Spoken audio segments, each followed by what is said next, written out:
gentlemen who joined me and gave me so much positive input this morning, and some very good suggestions going forward, and ladies and gentlemen of the media. It is a great opportunity for me this morning to have a chance to sit down with so many leaders of the Chinese Canadian community here in Toronto and to listen to them, to hear their suggestions and concerns, and as well to address concerns that are those of the people that watch the Chinese media here in Toronto. The Chinese Canadian community have been throughout their time here, and of course it's a very long history and a very interesting history, traveling through different parts of the city over time. But one thing is true, that the people who make up that community historically and today are city builders. They are people who have helped us to build this city in every possible way. And that's true in every city and town in Canada. There are outstanding Chinese Canadians that are the backbone of those communities, and that of course is true and has been true in the city of Toronto. In the downtown, or here in Scarborough, where we are today, the Chinese Canadian community have helped us to strengthen our city. And I thank all the people who are playing leadership positions today for all of the efforts that have made that happen in every single area of life. When Sharifa mentions civic action, something that I was proud to be one of the founders of a number of years ago, it was all about getting people involved in the community, getting citizens involved in the community, not just politicians, not just business, but people could be involved in helping to build and improve and strengthen their own communities. And I can tell you that the people that I know, some of whom here I know better than others, Sharifa, 25 years, others not as long, but these are community builders. These are people that are trying to help make opportunity possible for everybody who lives in Toronto, trying to improve the community, whether it comes from interest in public transportation we discussed next door, community safety, affordable housing, all the issues that make for a great city. They have raised issues today with me that I mentioned some of them just a moment ago: community safety, housing, transit, and other issues, jobs and investment in Toronto. And I rely on their advice very much as we try to do the things that are going to make Toronto remain the beacon that it is around the world. Toronto is on top right now. Toronto is doing very well. And it doesn't mean we don't have challenges. It doesn't mean we don't have more to do. We have a lot more to do, a lot of business to be finished. But that's all the more reason why we have to stick with leadership that works.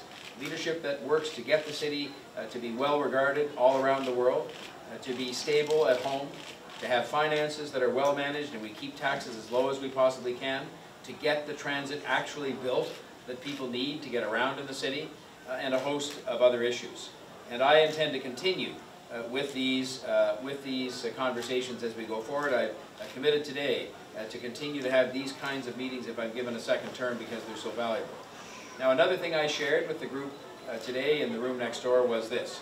As I travel around the world, and it's not confined to visits that I've been fortunate enough to make as mayor to China, but as I travel around the world, I see that Chinatowns, which of course are a feature, a successful and proud feature of many prominent cities, that they have gates to welcome people and to mark those important neighborhoods in those cities. And this is not only about supporting the rich heritage of Chinese Canadians and Chinese communities, but it acts as an opportunity as well to celebrate and to recognize the pioneers who've helped build this great city. And that's what those gates have done in other great cities around the world. And so I committed today to this group because they can help make it happen with my leadership, and I can help make it happen with their leadership, that we will work together in a partnership. And I will take it on as an important commitment by me as the mayor, that we are going to construct 2 gates in the city of Toronto, subject to all of the normal approvals. But I think you have to find a way to yes, as opposed to saying that it can't be done or maybe it's going to take a long time. I think we've got to get on with it and have 2 gates, one in Chinatown, downtown, and one in Scarborough. It's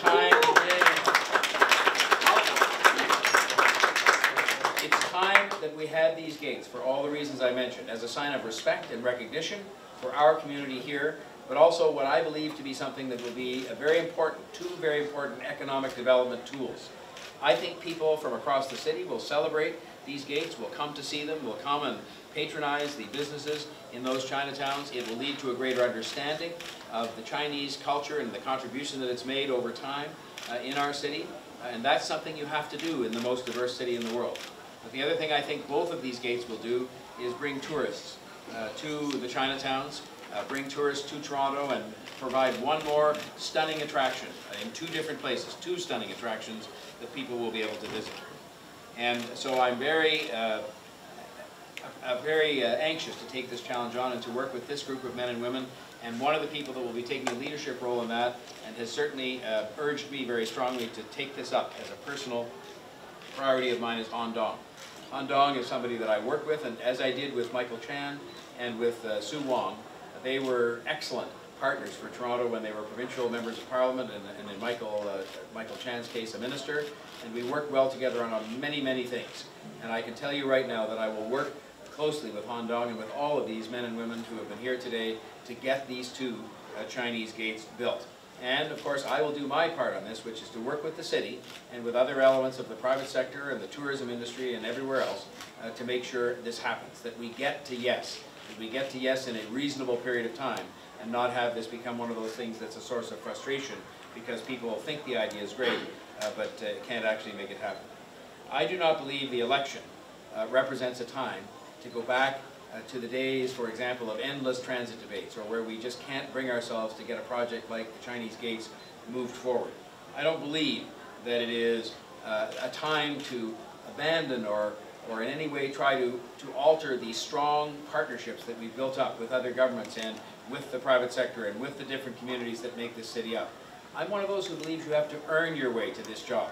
And earning your way to this job, which I believe I was not trying to do, but that I did through my community activity over the years. Raising money for hospitals and being on the United Way board and learning what the challenges were the United Way meets. Being one of the founders and the chair of Civic Action. And on the list goes. I believe that is what prepares you to be the mayor of a city that is big and diverse, meaning you have to understand all of it or as much of it as you can. And you can only understand it not by reading a book, or not by giving a presentation, but you can understand it by being there and by sitting and by listening and being involved in projects over time that affect different areas of the city. Toronto is doing very well right now. We are a magnet for smart people and for investment and jobs coming from around the world. We're doing well by any standard, but we do have challenges in front of us. And I believe if we're going to meet those challenges, it is not time to change away from leadership that works to something else that's untested and may even be risky. On transit, for example, the job we have is to build out the transit plan that we have approved. There is a plan. It looks like this, and it starts to look more like, when we finish it, the transit that is in place in other big global cities. There are other people who are suggesting we should start taking this plan apart. Move a little piece here, pull out a little piece there, shuffle some money around. I think what we need to do is build this. It's been approved by the City Council, it's been approved by the other governments, they are our partners on transit, and I think we've got to get on with it. And I think that achieving our goals on things like that, on things like affordable rental housing, on things like keeping the city safe, are going to require steady, reliable, solid, experienced leadership that works. And that is what I'm offering to the people from the City of Toronto. I have benefited from listening to the ideas of my associates and friends and colleagues here this morning, and I look forward to being able to serve the city for 4 more years to make sure that we can continue to make it the greatest place in the world to live. And so on that note, I will say thank you for your attention, and I think we're going to take questions if you have some. Sorry, Anna, you just say a word after this. Well, thank you very much for the great news, and I'm very excited about this. And indeed, with all community leaders and members of the community, we'll work very hard to make this happen in the next 4 years. As you know, the downtown Chinatown gate, there has been quite a bit of work gone into it. About 2 years ago, there was an organizational committee put together, and we have a couple members here with us today. So I would like to invite the co-chair of the organization committee for the Chinatown gate, Mr. Ping Tan, to give quick remarks.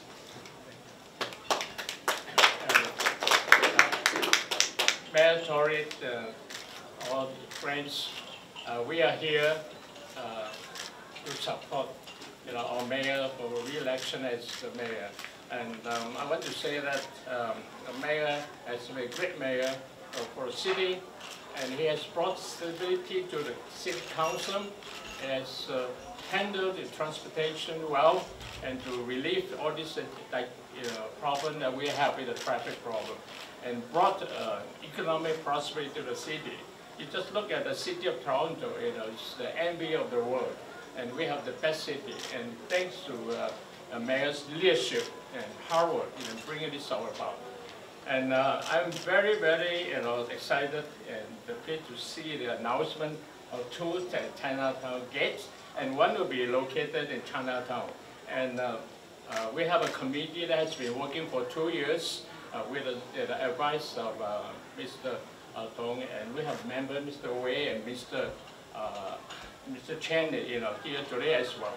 So this is going to be built, with the leadership and support of the mayor, very soon, hopefully in the next 2 years. And it is the recognition of the contribution of the Chinese people to the development of city in this country, and as well as Chinatown. It's a very symbolic. It's a very symbolic of this multicultural society. Chinatown is also a great tourist attraction for the city, and so the preservation of Chinatown is really very important. By supporting the gate, and Mayor, telling the people that you recognize the contribution and of Chinese people to the city, and this is great news. And I want to wish all to be excited, and we should all be voting for you, Mayor, and in the coming election. I have the honor of going with you to Chongqing 2 years ago to celebrate the 30th anniversary of the city training between Toronto and Chongqing. I'm sure the mayor will continue to expand Canada's relation, China's relation, Toronto relation with China, with Chongqing, and we can do it. So I'm really excited and very honored to come today and to say to my support for mayor. Okay, and we hope you will be our mayor as long as you want. And of course, it's a pleasant surprise to hear that there will be another gate building in Scarborough. So I would like to invite the former MPP for Scarborough Agincourt, Sue Wan, to say a couple of words. Thank you very much, Colin. Thank you, Mr. Mayor. I'm going to still call you Mr. Mayor, even though we're in the campaign period. And also, I'm very pleased to be here with Minister Chen and my good friend Han Dong. So this election is very, very important.